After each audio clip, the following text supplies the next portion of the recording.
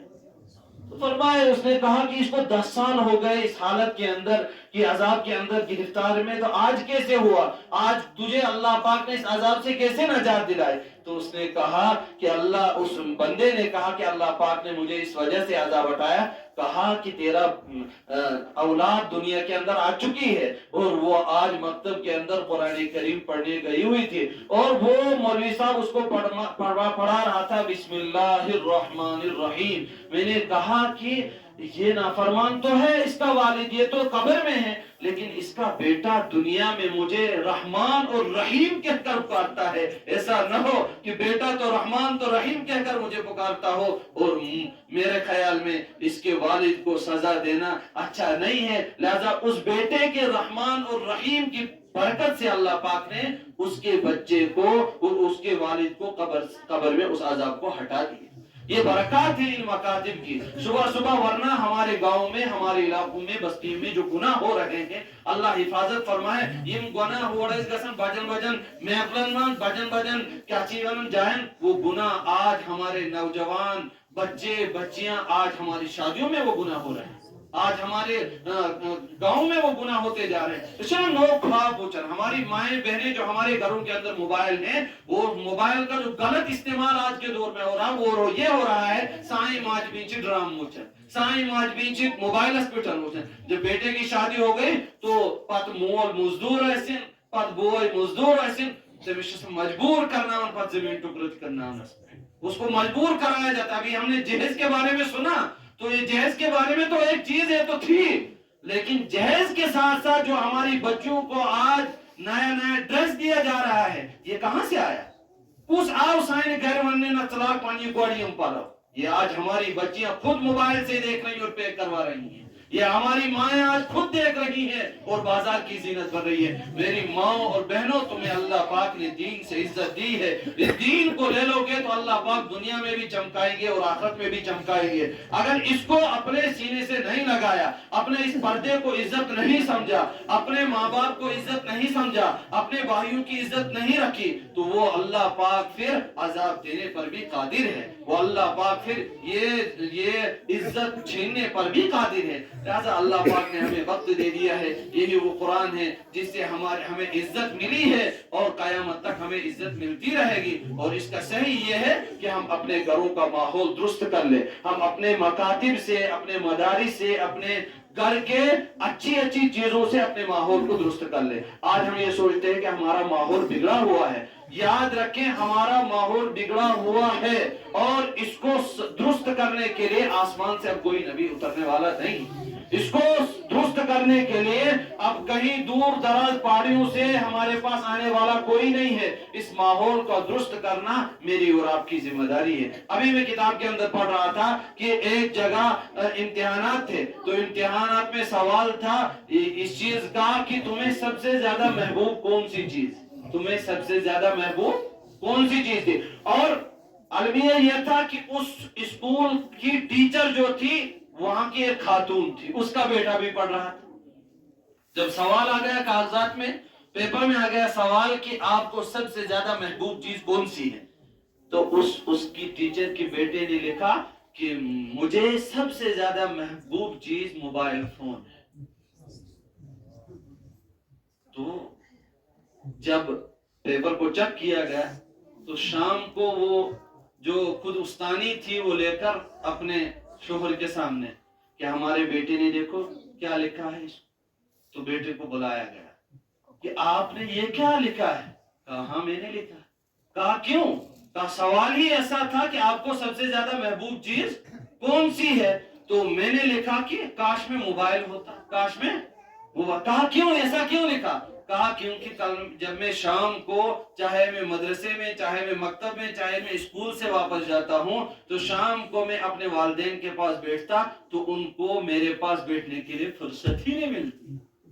ان کے ہاتھوں میں موبائل ہوتا ہے, تو میں کہتا ہوں کاش میں ہی موبائل ہوتا تو مجھے دیکھ لیتے. یہ آج ہمارے والدینوں کا حال ہے. ہم سب اس جرم کے اندر مبتلا ہے کہ ہم شام کے وقت اپنے وقت کو ضائع کر رہے ہیں اور اپنے بچوں کا کوئی راستہ نہیں ہے, ہمارے بچوں کا کوئی مستقبل نہیں ہے. یہی بچے جو ہمارے سامنے ابھی تلاوت کر رہے تھے, نعت پڑھ رہے تھے, تو یہ تو ہمارا مستقبل ہے. ان کو راہ راست پر لائیں گے, ان کی تربیت کریں گے, تو کل یہی بچے ہمارے لیے قرآن خوانی کریں گے, یہی ہمارے لیے دعا کریں گے, یہی ہماری مسجد اور مکتب کا دروازہ کھولیں گے, یہی ہماری مسجد کی اذان دیں گے. اگر ہم نے ان بچوں کی حوصلہ افزائی نہیں کی, اگر ہم نے ان بچوں کو نہیں پڑھایا, تو میرے محترم بھائیو, بزرگوں, دوستوں, کل کی ڈیٹ میں ہم یہ نہیں کہہ سکتے ہیں. اس وقت دوسری پالیسیاں تو چل رہی ہے, وہ تو تھی, ہاں پالیسیاں یہ چل رہی ہے کہ غلہ ختم کر دیا گیا, غلہ ہی دیون تو یہ پالیسیاں تو الگ چیز ہے. لیکن یہ پالیسیاں صبح فجر کی نماز باپ کو مسجد میں پڑھنی ہے, یہ کس نے تمہیں ابھی بند کیا؟ اپنے گھر میں صبح قرآن کھولنا ہے, یہ کس نے تمہیں ابھی بند کیا؟ تمہارے سر پر مسجد میں ٹوپی نہیں ہے, یہ کس نے تمہیں بند کیا؟ تمہارے اپنے بچوں کو لباس دینی نہیں لگا, یہ تمہیں ابھی کس نے بند کیا؟ اس کو تو کر لو, ہم کم سے کم کر لیں. آج ہمارے سروں پر ٹوپیاں نہیں, ہم اس کو معمولی سمجھتے ہیں. آج ہم دینی لباس نہیں لگا رہے ہیں, تو اس کے تو ہم خود, اس کے ذمہ دار تو ہم خود ہیں. لہذا اللہ پاک نے وقت دے دیا ہے, ان باتوں کو ہم معمولی سمجھتے ہیں. اپنی کیا اس مولوی صاحب دلیل مانا لگے پالاؤ کو مائیں کرے, یہ وائیں کرے, یہی چھوٹی چھوٹی باتیں کل ہمارا معاشرہ بدل دیں گی. یہ لچے کر آج اگر ہم اپنے بچوں کے سامنے, اگر ہم اپنے گھر میں تسبیح رکھیں گے اور دوست مزا سا اکلٹ تک تسبیح پہ پڑھا, ہمارا بچہ دیکھے گا کہ باپ چکے تھا تسبیح پہ پڑھا, بدما تسبیح پھرا تلی کیا چوس کرا. اگر اس پوچھا, اگر یہ دیکھ لیتا کہ میون چاچی ہن باپ چھ دوس میں 5 تک مشید کن گسان, یہ بہت دوڑ ہے تو 3 وقتن کے مشید کن. ہم نہیں جا رہے ہیں, خود ہم مسجد کو نہیں جا رہے, ہمارے بچے کہاں جائیں گے؟ ہمارے بچے تو جو دوسری چیزیں ہیں اس وقت ہمارے محلوں میں, گاؤں میں, ہمارے دوسری جگہوں پر ہو رہی ہے, سان بچے تی گسن انعام ہے. یل مال کندو یہ کہ یہ بچہ پڑھ یہ قرآن کریم مال آسنک نا آج تک زہائی 10 روپیے دسما بابا سے چتا شکل میں یاد تھے. اگر گھر میں بھی کبھی دیا ہوتا نا, انہوں نے 6 کلمے یاد کیے ہیں, آج کی ڈیٹ میں ان کو پورا امپارہ حفظ ہوتا, ان کو سورہ یاسین حفظ ہوتی, ان کو سورہ کہف حفظ ہوتی. یہ تو اساتذہ کے احسان ہے کہ والدین تو نہیں کر رہے, پھر بھی استاد کرا رہا ہے. سستو دبن امس گژھِ سورہ کہف تی یاد آسن, امس گژھِ سورہ کہفچ فضیلت تی پتہ آسن, امس گژھِ سورہ یاسین تی آسن. لیکن والد کو فکر نہیں ہے کہ بہن مولوی صاحب بہ دمے ژے انعام ات پہ کہ میانس بچس گژھِ سورہ یاسین آسن حفظ, کیاز کہ جناب محمد رسول اللہ صلی اللہ علیہ وسلم فرمو میون ہر امتی گژھِ یوت آسن کہ امس دلس مز گژھِ سورہ یاسین آسن. لہذا اگر نہ مے پور میانی کور گژھِ سورہ یاسین حفظ آسن, میانس بچس گژھِ سورہ یاسین حفظ آسن. لہذا اللہ تعالیٰ نے جو وقت دیتمت اس کرا پنس وقتس قدر. یتھ یتھس گامک بہت یہ سب کے سب مبارک کے مستحق ہے. اللہ پاک آپ کے اس مکاتب کو اور بڑھائے. ہاں مدرسے چھ محنت یتھس گسن, اللہ تعالیٰ دینا مزید محنت کرنے توفیق. اور خصوصاً یہی گزارش ہے کہ اپنے اساتذہ کی حوصلہ افزائی کرتے رہیں, وقتاً فوقتاً ان کا خیال رکھتے جائیں. اور دوسری چیز یہ کہ وہ استاد بیچارہ صرف 1 گھنٹہ آتا ہے اور اس کے علاوہ باقی بچے باقی ٹائم میں تمہارے پاس ہوتی ہیں. جو مائیں ہیں وہ شروع سے ہی ان بچوں کی تربیت میں شامل ہوتی. لیکن افسوس یہ مول موج پانے نماز پڑھیں تو بچس کیا تربیت گئے. یہ مول موج پانے قرآن کھولیں تلنس نوٹ نیر ژٕ مکتبس پڑھ, تمس روز نے تمچ آزما. یقیناً ہمارے گاؤں میں مولانا امین قاری امین صاحب نے اس وقت, جو میں آج تو میں نے حفظ کیا لیکن ناظرہ پڑھا تھا میں نے قاری امین صاحب لون کے پاس, مکمل ناظرہ اتنا پڑھا تھا کہ مدرسے میں جانے کے بعد پھر مجھے وہاں ناظرہ پڑھنے کی ضرورت نہیں پڑی. تو اس کے علاوہ ہمارے پاس علاقوں میں, ہمارے گاؤں میں سبوں نے قرآن پڑھا, لیکن وجہ یہ ہے کہ وہ ڈنڈے کے زور سے پڑھا. مال مال کے سو لوڑ ہے دیتے چور تو کیسے پڑھنے, استادن تھے دیکھ بچے تو پڑھنا انہیں. لیکن وجہ یہ ہوئی تمو شڑے وچھوئی نے مولزہ نماز پڑھا, قرآن مکمل پڑھا ہوا نماز نہیں پڑھ رہے.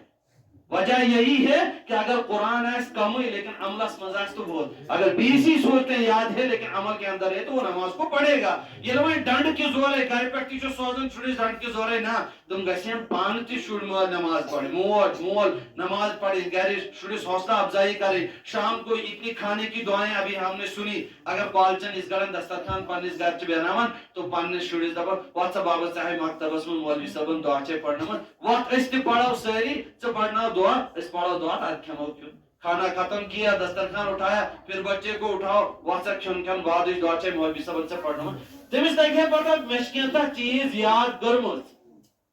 میں نے کوئی چیز یاد کی ہے جس کی وجہ سے مجھے حوصلہ افزائی ہو رہی ہے. یہ مجھے دعا پڑھنا ہے ادیس مول 10 رۄپیہِ ادیس مول پگانے ٹوٗرۍ آج دپان مول أمِس ژٕ کر 10ویں پاس بہٕ دِمے ژےٚ بایک ہٮ۪تھ ژٕ کر 10ویں پاس بہٕ دِمے ژےٚ 20,000 ہُنٛد موبایل ہٮ۪تھ تاکہِ یِمن 20 ؤرین ہٕنٛز محنت گژھِ چٲنۍ سٲرٕے موبایلس پٮ۪ٹھ گژھٕنۍ. یہِ نہٕ کہِ بہٕ دِمے ژےٚ قرآن ہِش مُقدس کِتاب ہٮ۪تھ، یہ نہ کہ بہ دمے ژےٚ ٹاٹھس نبی سن سنت ہٮ۪تھ، یہ نہ کہ بہ دمے ژےٚ کیا چی ونان بہترین جائے نماز ہٮ۪تھ یتھ پٮ۪ٹھ ژٕ نماز آسہِ یتھ پٮ۪ٹھ ژٕ تہجد آسکھ پڑھان یتھ پٮ۪ٹھ ژٕ صلاۃ التسبیح آسکھ پڑھان. ایسا ہم نے اپنے بچوں کو نہیں سکھایا. صرف مولوی کتنا سکھائے صرف استاد ہی کوتا ہچنا نماز مالس پڑھیں اگر سہ پڑھے ہمس پتہ بہ چھُس سۭتۍ ہیٚچھان سہ تہِ کرِ تی. لہذا اس کوشش کریں یمن پروگرامن ہُنٛد مقصدے چھُ یہے کہ یُس أسۍ پروگرام علماء کرام کران چھِ یہے کہ تاکہ شُرۍ مالٮ۪ن لگہِ کم سے کم